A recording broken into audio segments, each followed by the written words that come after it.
Time for another entry from my forgotten computer collection. This thing, there were 3 of these that were going to be recycled, and I picked up 2. This is the most recent pickup, and is the one that I'm actually going to end up using because it's got the faceplate that's in good shape. The other one has a broken faceplate. What is this? Well, let's go ahead and have a look, see what it calls itself.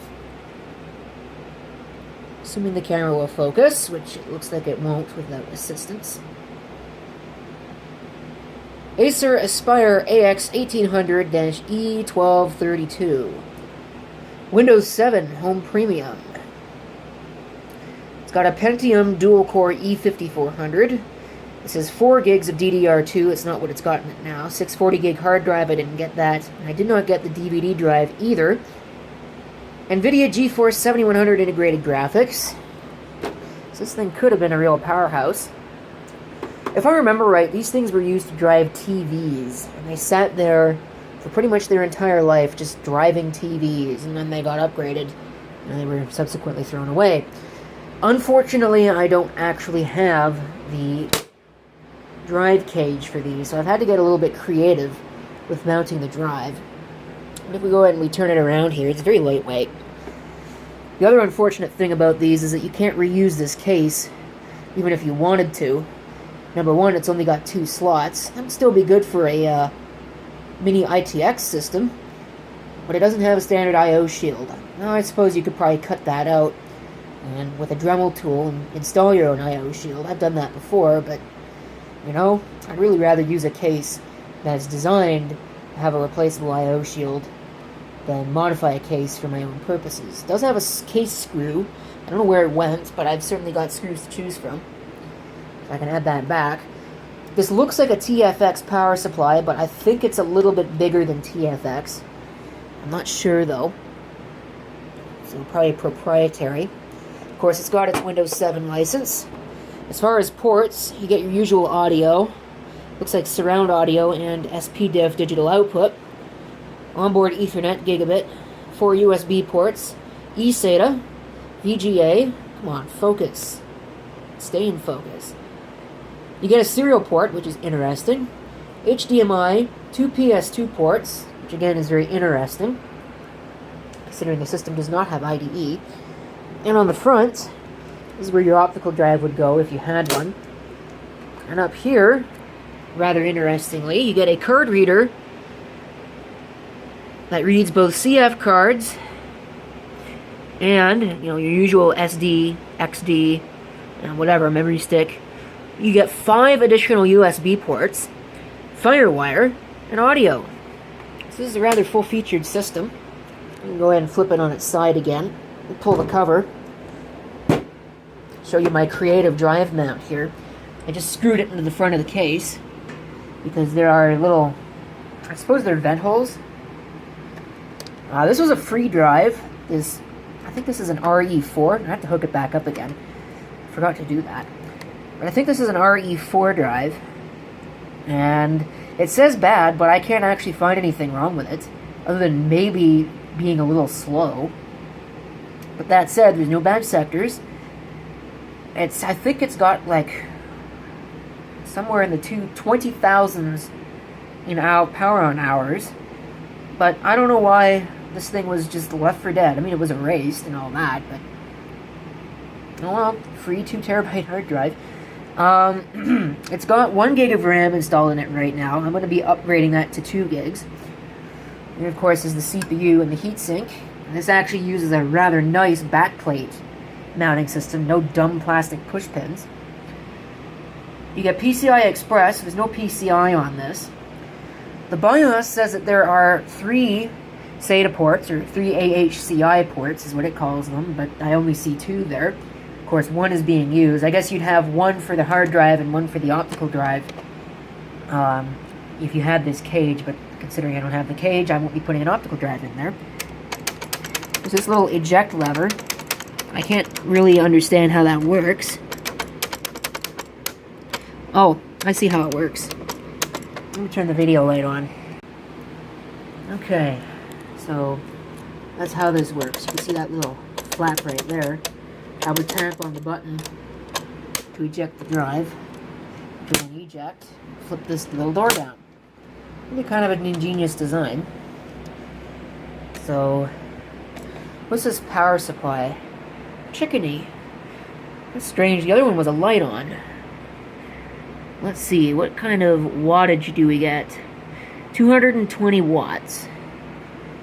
Of course, when I measured it on the UPS, I think it used about 40 watts. So that's not too bad. Let me hook up this hard drive, upgrade this RAM, and then we'll get it running and have a look at it. This RAM's got me puzzled. I thought it was a 2 gigabyte kit. But if you'll notice, of course the camera will not focus on it. Come on, you ridiculous piece of junk. It says 2 gigs. It doesn't say anything about a kit of 2, like these Kingston modules usually do. So if that's 4 gigs of RAM, I can't believe they were going to throw that away. I guess we'll find out. Okay, I've hooked it up. Now when I plug this in, it's configured to power up immediately. I did have to replace the CMOS battery.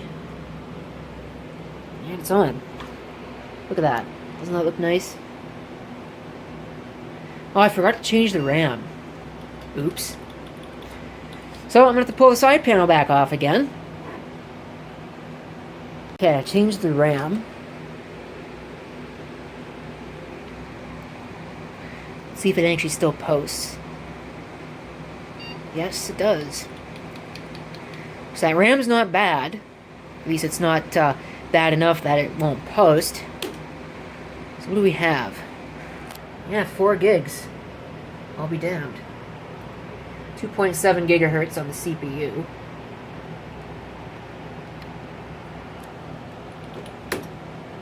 Got a hard disk.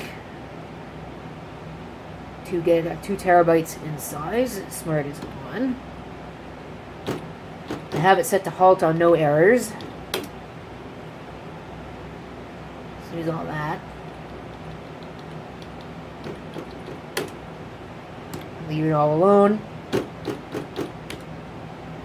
When we get the one chipset.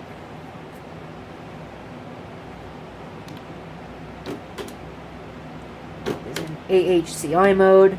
This is native IDE, which is kind of funny, but AHCI. This case kind of rattles. AC power loss is set to power on. PC health status.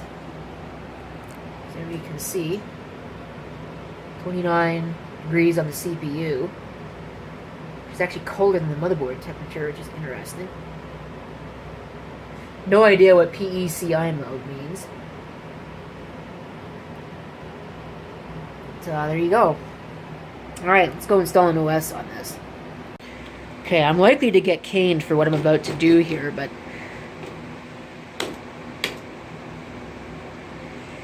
I am not going to show the entire installation process of this, and the reason why is because I've showed Sigma-NAS installations on this channel several times, so if you really want to see... That's interesting. Is it actually seeing it? No, it's not seeing it. Okay, so I don't know if that's even plugged in to the motherboard, so I guess what I'm going to do is I'll just plug it into the Mac, possibly, somehow. Doesn't want to be stubborn. Anyway, I'm just going to be putting Sigma-NAS on this because it makes it easy to transfer the configuration from one machine to the other. I could just use the existing configuration file. Alright, that's better. Let's see if it'll actually boot. Okay, there we go. Now it's actually booting something. I don't know what the deal was. Rufus was not making that ISO properly. Apparently it was stuck in UEFI burning mode and you couldn't change it, which I think is dumb. There's really no excuse for that. So I had to download the live USB and write a raw image to it. And now it is very slowly loading off of the USB stick. I think getting a CD would have been faster. Of course, I don't know if I've got any DVD ROM drives with SATA ports on them. I don't know. Hopefully this will be a little faster when it actually boots off of the hard drive. Okay, it's booted, so I'm going to go ahead. First I'll fix this monitor, because it's screwed up. Install upgrade. Install embedded.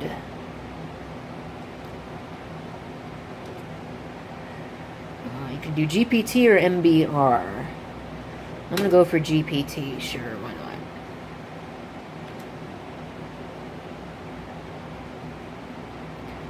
There's our USB drive. ADA 0. Sure. Size of swap. Let's set it to... yeah, let's go for 1024. Doesn't really need to be bigger than that. Enter all to take what's available. So now we'll install. And I'll come back when it's done. Okay, so we want partition 4. Not that it'll probably end up mattering, because I'm going to simply load from a configuration file, which should automatically get all this stuff. Alright, so we can exit, and we can shut this down. Actually, let's shut it down. We'll shut it down. I'll remove that USB stick, and then we can watch it boot.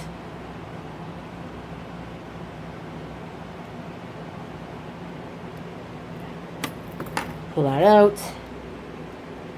Power switch. And now is when we'll end up having a problem.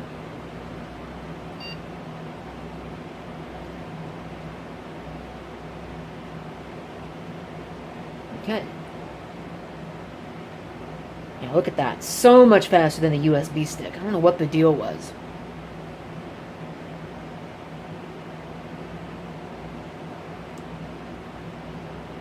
Goes by so fast you can't even see any of it.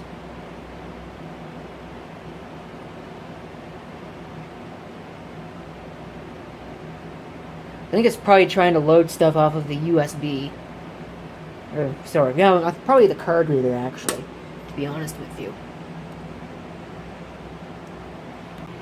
As a side note, I find it very amusing that the product key on the side of that computer will activate Windows on this HP Pavilion down here, but the product key on the HP Pavilion won't. Go figure. It's probably not strictly legal, but look at how much I care.